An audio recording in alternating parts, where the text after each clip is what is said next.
Unsolved. The JonBenet Ramsey case? Who kidnapped JonBenet Ramsey?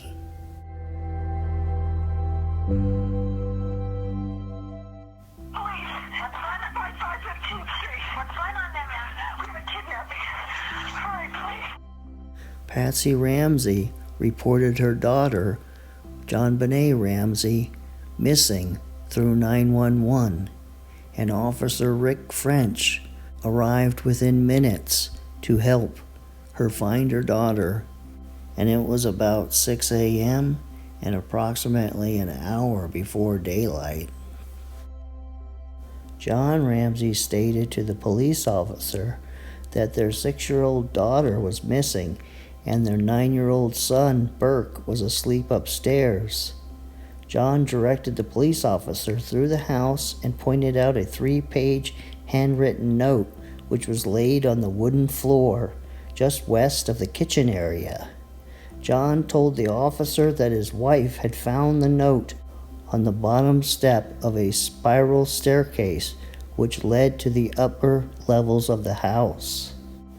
The note advised, I will call you between 8 and 10 a.m. tomorrow to instruct you on delivery. The Ramsey's household is laid out in the following manner. As you enter the foyer, to the left is the living room, and in the foyer area is the main staircase heading upstairs. And if you go straight, you head into the kitchen, and you continue on to a hall. And to the right is the spiral staircase. And as you go up that spiral staircase, you come into a common area, and this is where JonBenet's bedroom was located, and her older sister Melinda's bedroom was located. The spiral staircase terminates there, and then there's a staircase that leads up to the 3rd floor where their parents' bedroom was. And to the east was their master bedroom, and to the west was their separate bathrooms, and Patsy had a dressing room area that exited the bathroom.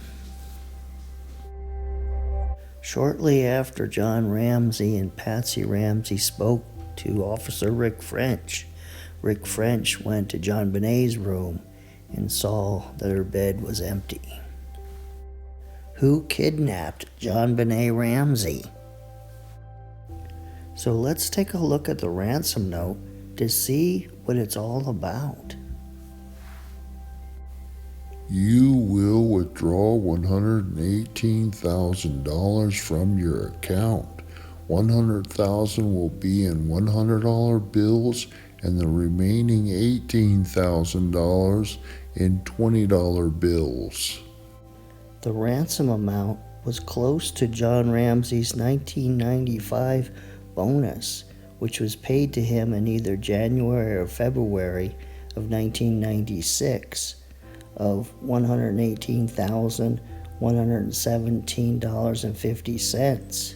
So the kidnapper either had to work at John Ramsey's place of employment or had noticed that amount on a pay stub somewhere in John Ramsey's house.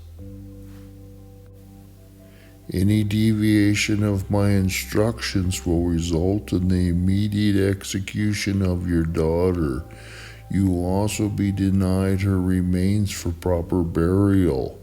The 2 gentlemen watching over your daughter do not particularly like you, so I advise you not to provoke them. Speaking to anyone about your situation, such as the police, FBI, etc., will result in your daughter being beheaded. Now, looking at this portion of the ransom note, it seems like the writer is an educated person. He says, any deviation. And he says, do not particularly like you. And it has ETC for etc.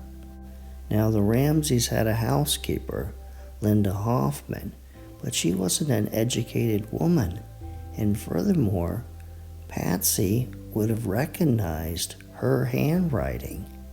So it would have been very difficult for her to disguise her handwriting over 2.5 pages in length. Now, she was married at the time to Mervyn Pugh, but he wasn't an educated gentleman either.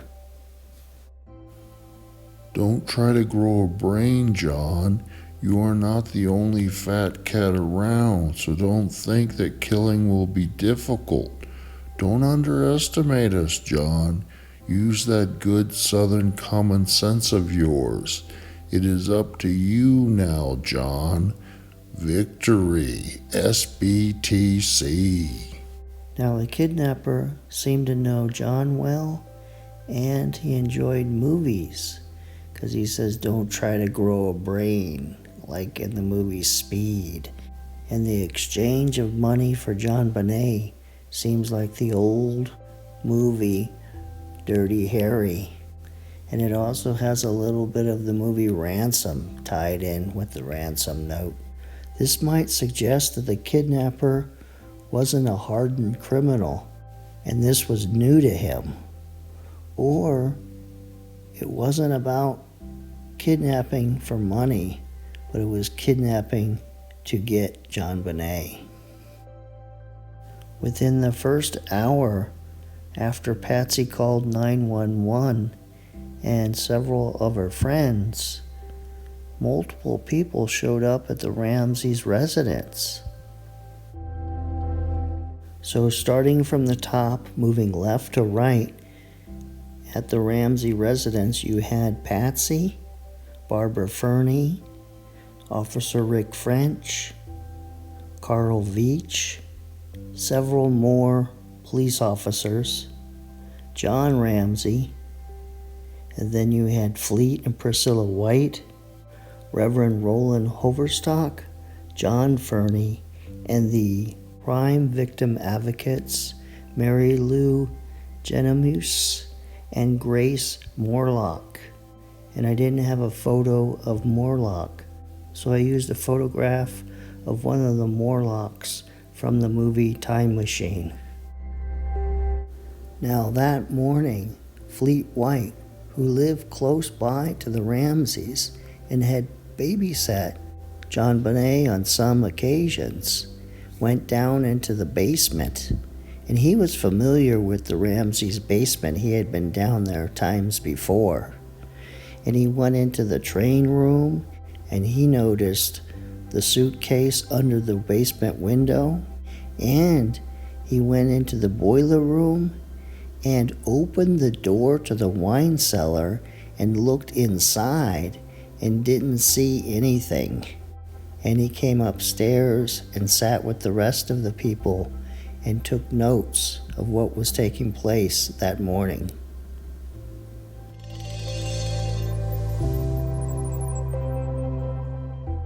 Suddenly, I remembered that Mike Archuleta is to meet us at the Jeffco airport. I need to call him and explain what has happened. JonBenet's been kidnapped, I tell him, then ask him to get a message to the big kids to call me immediately when they arrive in Minneapolis. At this point, I'm not sure whether they should come to Denver or go back to Atlanta. I call my banker friend, Rod Westmoreland in Atlanta, to arrange for the ransom money and discover that he has left for his parents' home in Mississippi. I get through to his assistant at Atlanta's Merrill Lynch office. I'm thankful today is a work day. I quickly explain what has happened, and she says she will get in touch with Rod right away. Patsy remembered that her mother, Nidra, said that Linda Hoffman had remarked to her at one time, JonBenet is so pretty. Aren't you afraid that someone might kidnap her? When the police asked Patsy who might have taken her daughter, Patsy had stated that Linda called a couple of days before Christmas very distraught and in tears. Linda said her sister, who was also her landlord, was going to evict her if she didn't come up with the past due rent. She asked Patsy if she could borrow $2,500 to cover it. Patsy agreed to lend her the money, and in fact, she was going to leave a check for Linda on the kitchen counter before the family went to Michigan. Who kidnapped JonBenet Ramsey? At a little after 8 a.m., detectives Linda Arndt and her partner Fred Patterson arrive. The phone has a trap on it, and they're waiting for the phone call. John, this is Rod. We've arranged for you to have a credit line of $118,000 on your Visa card. You can go to a local bank and get the money as a cash advance.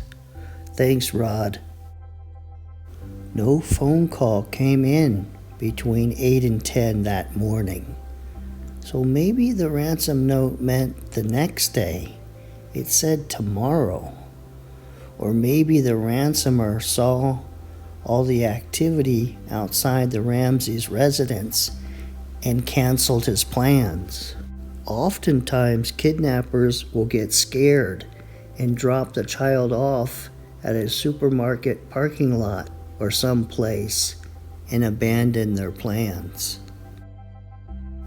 After the time frame of the ransom call had expired, John Ramsey went down into the basement and he noticed this suitcase underneath this window that he had broken to get into the house during the summer.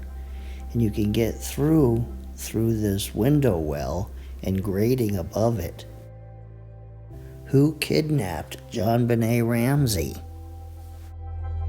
Joe Barnhill was a neighbor who lived across the street from the Ramseys, and he often took care of JonBenet's dog, and on Christmas Eve, he stored JonBenet's Christmas gift, her bicycle.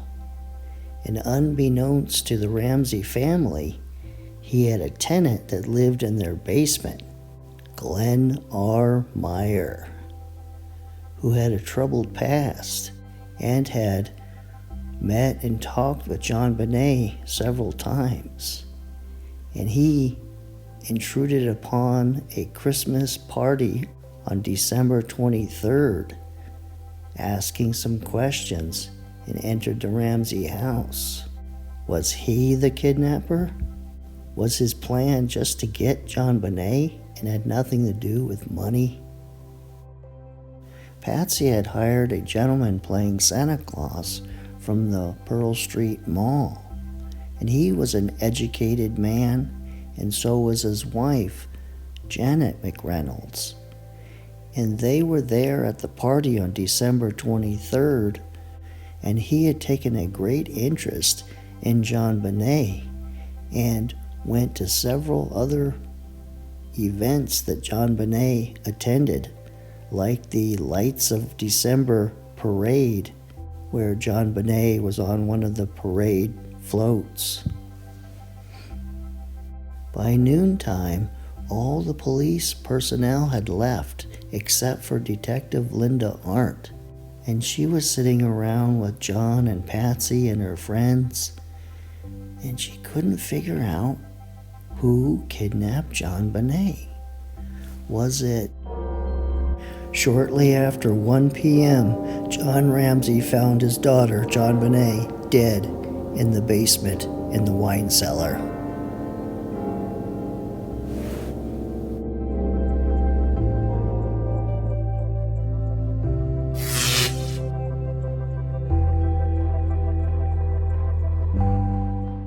Well, this ends this episode of Unsolved. And who had kidnapped JonBenet and murdered her in her own basement? Who did that? Next week we'll have another episode of Unsolved. See you then.